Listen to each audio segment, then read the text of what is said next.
Fato é que eu adoro quando ele vem nos visitar. Sou fã do nosso convidado de agora, que sabe muito sobre diversos assuntos importantes no nosso cenário político e social. Roubamos ele um pouquinho do faroeste brasileira? Roubamos ele um pouquinho, não fica bravo para Vivi. A gente vai devolver. O professor Marcelo Suano, bem-vindo, professor, tudo bem? Maravilhosamente bem, ainda mais com vocês aqui. E com todo respeito, é uma honra estar com vocês três. Honra nossa. Honra nossa. Aproveitar a companhia aqui, né? São tantos assuntos para a gente falar, né? Vou ter que puxar um para dar início. Vamos falar, o senhor está acompanhando essa luta pela anistia, a revisão das dosimetrias dos presos de 8 de janeiro, as pequenas correções que Alexandre de Moraes vem fazendo em um ou outro caso ainda estão longe de serem definitivamente justas, né? Adriana, eu vou ser muito direto, tá? A anistia é o que nos resta, porque não deveria nem estar sendo trabalhado pela anistia. Por qual razão? Porque não tem como ter anistia se você não teve condenação. O correto seria a anulação de um processo, mas esse processo já é nulo na sua origem. Ou seja, nós vivemos uma confusão tão grande que apenas aquilo que nos resta é buscar pela anistia, porque a anistia depende do Congresso e a nossa ficha, quando eu falo nossa, do cidadão, não falo nossa da direita ou oposição, não é isso. Nossa do cidadão, é apostar no Congresso, porque é o que nos resta. Agora, quando você fala e aponta a questão da anistia, qual é a grande questão? A anistia será para os presos do 8 de janeiro? A anistia será para todos aqueles que de alguma forma foram perseguidos ou estão sendo perseguidos? A anistia será aplicada também para esses algozes que, de uma maneira ilegal, estão perseguindo a sociedade brasileira? Talvez, num processo de negociação, isso iria doer muito no coração do povo brasileiro. Mas talvez para convencê-los de que eles não venham incomodar depois da anistia passar, que também seja extensivo aos ministros do Supremo Tribunal Federal. Por qual razão? Porque o conjunto de ilegalidades que eles estão cometendo e abusos de autoridade que eles estão cometendo é suficiente para que eles sejam incriminados, sejam processados no futuro. Essa é a questão. Então, talvez, apenas como um recurso tático, faz anistia para todo mundo, o que não é o adequado, mesmo porque o correto seria a anulação de qualquer procedimento que esteja sendo feito aí, porque é tudo ilegal. Já começou bem errado. Professor, um prazer estar com você aqui. E a minha pergunta é a seguinte, de novo, a gente está dependendo de uma resposta política, porque o judiciário a gente está vendo que está aí fazendo todas essas arbitrariedades. E a minha pergunta é, como é que você vê a capacidade de resposta do nosso Congresso? Porque acabou de sair, aliás, uma notícia de que a Polícia Federal está cumprindo o mandato de busca e apreensão no município onde o prefeito é o pai do Hugo Mota, por potenciais desvios aí em licitações, etc. Então, o que a gente tem visto agora, essa é a minha grande preocupação, a gente está vendo o judiciário partir para cima do Congresso com tudo, né? Eu falo que desde a prisão do Daniel Silveira, e lembrando ali que ele foi preso e teve apoio dos congressistas, inclusive parlamentares do PSL, do PL na época, porque o Bolsonaro estava sem partido ali naquela migração, então aquilo ali já começou, e agora a gente vê eles sem nenhum pudor, né? Essa ampliação do foro privilegiado, colocaram o Kassab, subiram o processo dele para o STF, fizeram isso, inclusive, fizeram isso com Salles, até com Deltan, porque questionou a questão do Dino indo na favela da Maré, que nem está mais lá, mas só pelas suas críticas que ele tem feito fora ali do Congresso. Então a gente está vendo o STF indo para cima dos parlamentares de todas as maneiras possíveis, e a gente vê o presidente ali da Câmara e do Senado, na verdade, tentando dificultar a anistia. Então, eu queria dizer o seguinte, podemos esperar, de fato, alguma reação do nosso Congresso? E, se ela vier, né, como é que entra o STF nessa queda de braço? Marina, se trouxe um conjunto de problemas que são fantásticos, fundamentais. Não é por arrogância que eu vou falar isso.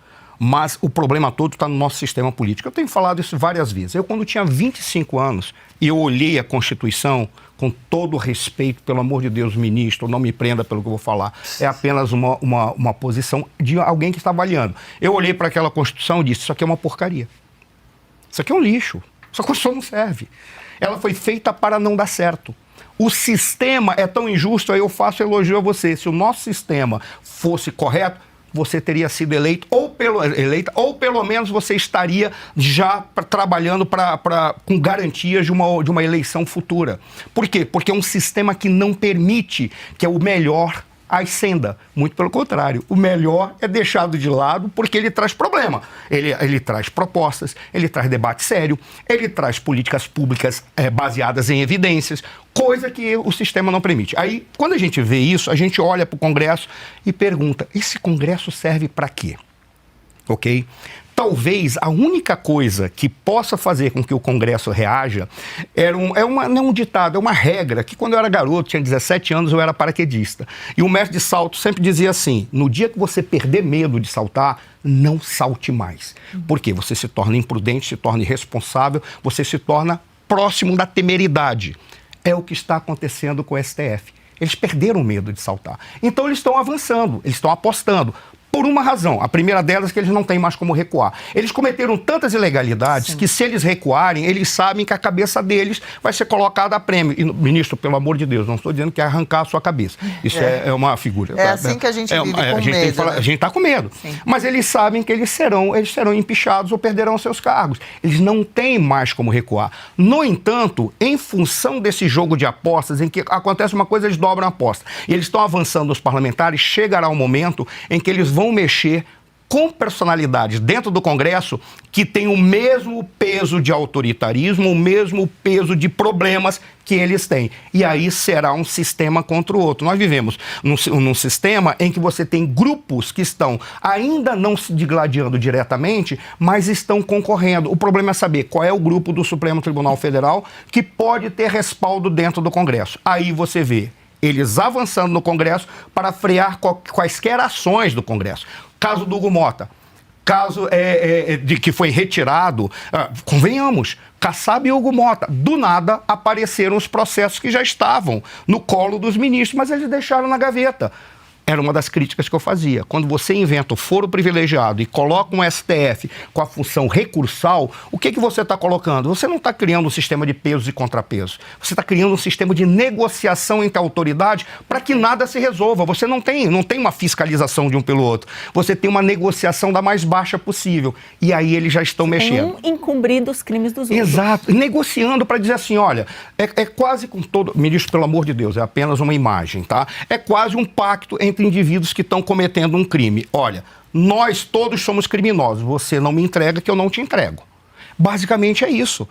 É o que fica. Quando eles colocaram os processos do Mota e colocaram os processos do Kassab, foi trazido de volta. O que eles estão falando? Para o Kassab, ele está dizendo, não se aventure a ficar contra nós, porque você sempre esteja mais ou menos do nosso lado. E para o Mota é dizer, não queira ser um presidente da Câmara. Porque o presidente da Câmara pode fazer muita coisa, inclusive aceitar as obstruções para que nada ande e assim aprove aquilo que diz respeito aos interesses da oposição e da sociedade brasileira. Então eles estão se confrontando exatamente por causa da ideia do foro privilegiado, o foro por prerrogativa de funções. É um encobrindo o outro e negociando da forma mais baixa possível. Quem está perdendo com isso é só o povo. Paula? Que já era de se esperar, né? Professor, eu adoro a sua presença aqui. Obrigado, Muito obrigada. Professor, a popularidade do Lula, tá? Queda livre. A gente viu a pesquisa ontem, né? Que saiu, que foi avassaladora. E eu queria te perguntar, o que o Lula vai fazer daqui para frente? Porque, ao meu ver, a popularidade dele vai continuar caindo porque a inflação não vai parar. E é isso que está trazendo a popularidade ali para baixo. Então, o que ele vai fazer? Qual vai ser a estratégia dele para tentar reverter isso? E se não der certo, você acha que ele pode partir por uma coisa mais forçada, mais ditatorial, mais violenta, talvez? E além da economia, muitos outros fatores também puxam, arrastam com força a popularidade desse governo lá pro limbo. Olha, esse governo... Eu vou fazer cometendo o risco de ser mal interpretado. Ele já não tinha popularidade quando ele foi eleito, porque até hoje eu me pergunto como é que ele foi eleito, sabendo-se que aonde ele ia, ele não era bem recebido. Ao contrário do Bolsonaro, que aonde ia, todo mundo ficava em estado de emoção. Mas tudo bem, não vamos questionar. O processo eleitoral, o Pavinato já demonstrou que foi fraudulento, não por causa das urnas, mas por causa das ilegalidades que foram cometidas, jurídicas inclusive, tá? Mas tudo bem. Pela Justiça Eleitoral. Sim. Sim, ali isso está demonstrado juridicamente. Essa é uma das razões pelas quais o Pavinato incomoda tanto, porque ele demonstrou juridicamente. É fraude, por essa razão. Mas tudo bem. Vamos pegar o que o Lula está cometendo agora. a cometer, o que ele está realizando neste momento. Olha, está fazendo viagem com os presidentes da Câmara e do Senado, está fazendo viagem com presidentes ou com ministros do STF. Ele está fazendo viagem com segmentos e lideranças da sociedade civil, em especial dos sindicatos, em especial do MST. E ali ele fica. Qual é a alternativa para ele? Eu acho que foi o Alexandre Garcia, não sei se foi, mas foi aqui na Oeste que fizeram um comentário. É curioso, despenca a popularidade do Lula e ele quer apostar na propaganda, porque é o que resta para ele. Só tem um detalhe. Ele precisa de algumas coisas. Primeiro, ele precisa convencer a classe mais baixa de que ele não cometeu estelionato eleitoral, que cometeu. Tudo que ele estava dizendo que ia fazer, nós temos a Marina, que foi secretária de desestatização. Ela sabe como ninguém que aquelas bobagens que ele estava prometendo não eram factíveis, exceto se ele quebrasse a economia e a sociedade brasileira, que é o que ele veio fazendo esses 2 anos. Mas ele tem que convencer a classe mais baixa de que ele não cometeu estelionato eleitoral. Ele precisa convencer a classe média de que aquilo que ele quer fazer, ele não faz porque é culpa do centrão, com quem ele foi obrigado a negociar para ser eleito. Exatamente porque ele teve que negociar com tantos partidos e com tanta gente, é que ele não tinha programa de governo. Qual é o programa de governo do Lula? Nenhum. É só promessa vazia. Mas ele teve que negociar. Eu preciso negociar, preciso trazer a Simone Tebet. Com todo respeito, ministra, não é pela senhora. Criou o Ministério da Irrelevância para ela. Qual é a relevância do Ministério dela? Nenhum. Mas é melhor você ser uma pessoa com a caneta do Ministério da Irrelevância do que ser um irrelevante sem caneta ministerial. Ela aceitou. Aí foi criando um monte de ministérios. Qual é a jogada que me parece? Ele já está fechando com as autoridades máximas de cada poder. Para a questão autoritária, ele não precisa se aventurar, ele já tem o STF. Que o STF, inclusive, acha que ele é a Comissão de Constituição e Justiça do Congresso, porque a gente fala que somos 2 casas, Câmara e Senado. Na realidade, nós temos 3 casas, Câmara, Senado e Congresso. Congresso, junto, é uma 3ª casa. A Câmara tem uma Comissão de Constituição e Justiça, o Senado tem uma Comissão de Constituição e Justiça. O Congresso não tem. O STF disse, então, a Comissão de Constituição e Justiça sou eu, do Congresso. E ele está avançando. Então, não precisa aumentar o autoritarismo dele. Para isso, ele já tem um STF com o qual ele está fechado. O que ele precisa nesse momento é enganar suficientemente o povo de que ele está fazendo um procedimento adequado, dentre eles forçar a aprovação da anulação do cancelamento de impostos para quem ganha R$5.000, que isso vai ter impacto gigantesco, porque ele está renunciando a impostos. Não significa que eu sou a favor, muito pelo contrário, sou contra que tenha tantos impostos, em especial sobre o consumo, mas ele precisa convencer o povo por intermédio da propaganda. E ele tem não só o Ministério da Propaganda, que as pessoas chamam Secretaria Especial da Comunicação, é o Ministério da Propaganda, como ele tem pelo menos 2 ou 3 diários oficiais da União fora de Brasília. Um está aqui na Berrim, eu não preciso dizer o nome da rede, outro está aqui na Paulista, que eu não preciso dizer qual é o nome da rede, outro é um jornal que parece uma piada. Não, a gente fala, olha assim, só faz bobagem. E mais um grupo de jornais. Por ali, ele usa o dinheiro do povo para convencer esses diários oficiais da União a colocar a versão dele. Por qual razão? Porque ele precisa fechar no Congresso, com Mota e com Alcolumbre, que as pautas governamentais irão adiante, independentemente das tentativas de obstrução da oposição. Sim. Essa é a jogada dele. Fazer um pacto, eu não diria entre criminosos, porque não são criminosos, mas um pacto de pessoas que não estão preocupadas com o povo brasileiro, tá? Sim. Se eles são criminosos ou não, eu não sei. Ô, professor, o senhor falou sobre saltar de paraquedas, olha só o comentário do nosso seguidor aqui, do nosso telespectador. A popularidade do Lula perdeu o medo de saltar de paraquedas. Tá caído. Divertido, né? Mandou bem, Fernando, fez a gente dar risada. Professor, falando um pouquinho sobre o julgamento do Bolsonaro, dos outros 7 réus, está longe de ser justo e imparcial, já sabemos, ou seja, o resultado para o senhor já está comprometido, seja qual for aí o andar da carruagem. Ontem a gente acompanhou a tentativa de prisão preventiva, Eduardo Bolsonaro foi para os Estados Unidos, Bolsonaro, o senhor acha que deveria fazer o mesmo? Ainda há esperança por parte dele de reverter a inelegibilidade, a anistia? Será que pode chegar até o presidente Bolsonaro ainda há tempo? Deveria chegar. Se tiver essa proposta de anistia, deveria chegar e deveria ser para todo mundo. O Bolsonaro é a principal liderança do país. Isso não se discute. Mas qual é a grande questão? Eles precisam calar o Bolsonaro. Esse é o ponto. Por quê? Porque o Bolsonaro, por ser a principal liderança, se ele apontar quem será o seu herdeiro, ou ele, se ele participar das eleições, ele ganha. Não adianta vir uma série de institutos, acho que é Augusto Nunes que falava que os institutos de pesquisa no Brasil são lojinhas de porcentagem. Né? O Dirceu falou que a elite da direita não quer saber de Bolsonaro, só quer saber de Tarcísio. Aí é que está o detalhe, a elite da direita a qual ele se refere certamente não é a elite da direita que nós consideramos como a elite da direita. Depende do que ele chama de elite da direita. Quem é a elite da direita? São os bilionários ou é exatamente a classe mais rica que também tem uma perspectiva de uma sociedade capitalista economicamente equilibrada?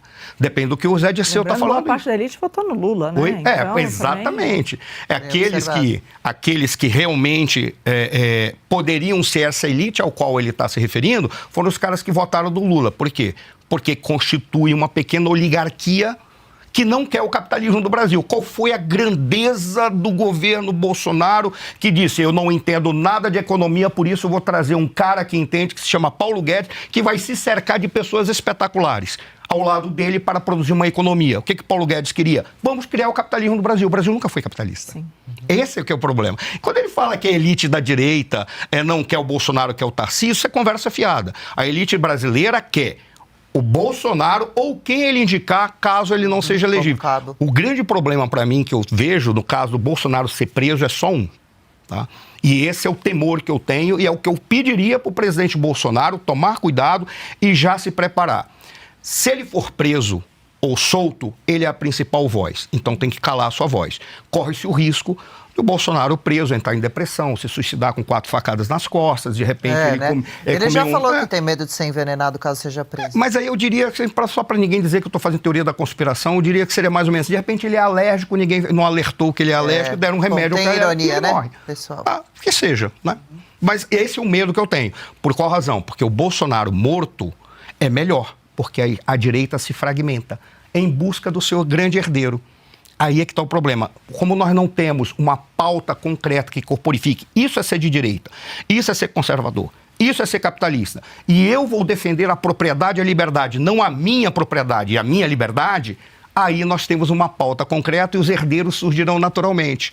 Ora, na minha perspectiva, o Bolsonaro calado ou morto é que mais interessa, porque a direita se fragmenta. E olha vai que ter uma ponto guerra. chega a nossa reflexão, hein? Professor, tem várias maneiras, né? Tem a questão, você trouxe aí a mais terrível, né? Que seria uma eventual morte do ex-presidente. Todos nós, obviamente, ficamos bastante assustados com isso.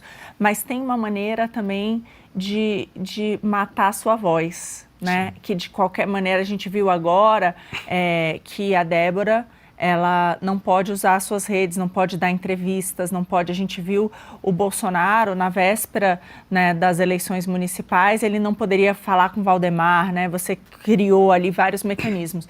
Então, me preocupa também o que o STF, o que o TSE pode fazer até 26 para, de fato, tirar... né, as pessoas da direita, calar de alguma maneira, e além disso, o próprio Bolsonaro. Então ele pode ser preso, mas além disso ele pode perder todas as suas redes, ele pode, de repente, só ter acesso aos seus advogados, não poder ter acesso a outras figuras e políticos. Então esse é um receio grave, né? Então como que você vê essa hipótese, né? E o que a gente pode ter como vacina para evitar isso? Só teria, me parece... uma ação que o STF poderia fazer contra o Bolsonaro dentro dessa perspectiva que você está colocando, que eu tenho medo dela também. Qual seria? A morte em vida. Como é que ele faria a morte em vida? Calar absolutamente. Mas para isso eles teriam que colocar o Bolsonaro no mesmo patamar dos narcotraficantes de alta periculosidade e colocar numa prisão de alta segurança. Mas se eles fizerem isso, isso será tão absurdo que para o mundo já ficará mais escancarado do que está. E aí o mundo começará a olhar para essas personalidades que assim o farão, de que realmente o Brasil precisa ter uma transformação. É a única forma que eles têm. É possível sim. Eu falo sempre que eu tenho medo da morte do Bolsonaro. Mas a morte pode ser como você colocou. Uma morte em vida. Agora, para fazer essa morte também, né? Mordaça, perder as redes, não poder falar. Fazer com que ele fique isolado de uma maneira em que ele não possa nunca mais se expressar. Para isso, ele teria que ser colocado no mesmo patamar de um Fernandinho Beiramar, de um Marcola, que foram para presídios de alta segurança, ou de segurança máxima, melhor dizendo, mas curioso, porque o Marcola já está voltando para cá, porque como ele teve um bom comportamento, não sei se vocês sabem, o Marcola é formado em filosofia, Fernandinho Beiramar é formado em direito e em teologia. Então, eles, por isso, estão voltando para os presídios normais, que assim eles podem falar legal, podem dar comando, para organizar. Assistir filme com assistir o Cabral, filme, né? E pegar as indicações, né? Tantos Professor- bandidos soltos. Professor, você comentou que o STF, ele tá todo ali em concluio, né? Tá todo mundo ali junto, só que o Moraes, ele voltou atrás em algumas coisas, né? Ele não deu voz de prisão pro Bolsonaro ontem, ele soltou 5 membros, ele colocou a Débora em prisão domiciliar. Por que você acha que, mesmo com todo esse poder, ele tá recuando um pouco? Você acha que é um medo dos Estados Unidos ou pode ter alguma coisa a mais? Porque as coisas estão começando a serem reveladas de uma maneira tal em que está explícito a ilegalidade do Alexandre de Moraes. O problema todo é que está começando a atingir os demais. Você olha o Fux. Tem 3 interpretações para aquilo que o Fux fez em relação a Débora. Uma, ficou com medo. E aí eles, não, vou me salvar dessa, porque está muito absurdo. 2, eu preciso salvar o sistema. Porque todas as pessoas que entram nesse sistema político brasileiro ou no sistema de mando, eles não querem mais sair, porque é maravilhoso. Olha, você tem alguém que disputou, olha a dificuldade que é para alguém que quer entrar para fazer alguma coisa certa e séria, como a Marina, como é difícil para entrar. É difícil para entrar. Então vamos salvar o sistema. Ou então, ali, ele está fazendo um grande teatro para tentar fazer de conta que o STF não é aquilo que está sendo divulgado para o mundo. Então, os recuos, na minha perspectiva, vêm do Alexandre de Moraes porque está se tornando muito evidente. E por isso ele precisa arranjar forma de se salvar, não é do povo. É que ele está começando a confrontar outras forças. Personalidades e forças como Alexandre de Moraes é uma lei da física, é a lei da inércia.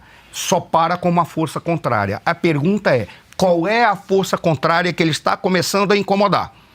Porque normalmente, eu aprendi isso na Rússia, normalmente, numa reunião, tem uma pessoa que fala. Como é que os russos vão fechar o negócio? Eles pegam a cadeira e viram para aquele que está calado. Normalmente, quem manda está calado. É mesmo? Que interessante. Eles faziam isso. Normalmente a gente achava, quando eu tive uma oportunidade em Moscou, e eles conversavam, ficavam falando.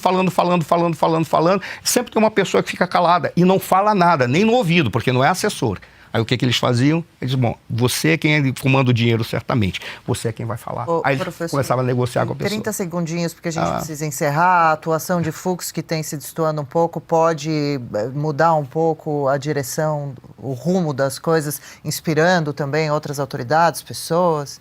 É possível que dentro do STF, depois do que o Fux fez, o Fux começa a mostrar que pelo menos tem 3 pessoas ali que, se não tem um norte moral, pelo menos tem um senso de sobrevivência maior. É o Fux, o Fachin, e no caso do André Mendonça, eu diria que foi o único dos ministros que foi acertado, porque se ele não tem posicionamento ideológico, pelo menos ele se comporta com maior prudência, com maior circunspecção e com maior elegância. Até um alívio, né? Já começa a ter 3.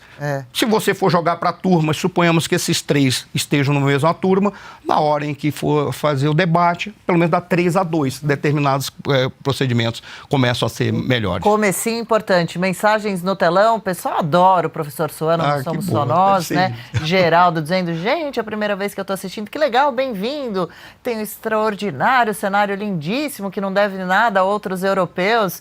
Comparar com o canal da SIC de Portugal. Obrigada e parabéns para o Jeff, também para o Jairo, para a Branca Nunes, para todos que criaram esse cenário, o Márcio Komura também, Marcelo na iluminação, o Fred sempre ajudando a gente a ajeitar tudo direitinho, toda a nossa equipe, não queremos esquecer nomes, hein?